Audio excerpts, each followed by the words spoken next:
Hello guys, আজকে থেকে আমি একটা চ্যালেঞ্জ স্টার্ট করছি। সেটা হলো 100 days what I it in a day. তো আজ হলো তার ফার্স্ট ডে। তো ঘুম থেকে উঠেই আমি এখানে লিকার চা আর সঙ্গে সুগার ফ্রি বিস্কুট নিয়ে নিয়েছি। আমিও এখানে বিস্কুট খাচ্ছিলাম আর সাথে সাথে আমার পিকলুকেও খাওয়াচ্ছিলাম, কারণ সকালবেলায় পিকলুও বিস্কুট খায়, ওকে আমি প্লেন মেরি বিস্কুটটাই খাওয়াই।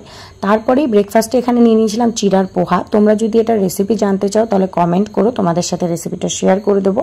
খুবই টেস্টি হয়েছিল পোহাটা।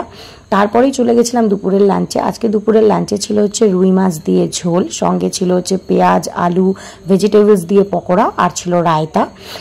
মাছের ঝোলটা খুবই টেস্টি হয়েছিল আর সঙ্গে বড়াটা ছিল একদম মুচমুচে। তো দুপুরের লাঞ্চটা তো এক কথায় একদম জমে গেছিলো।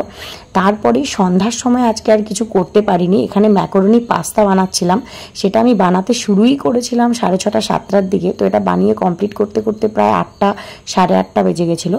তো এটা খেয়েই আমার পেট একদম ভরে গেছিলো, তাই আর রাতে আলাদা করে কোনো ডিনার করিনি।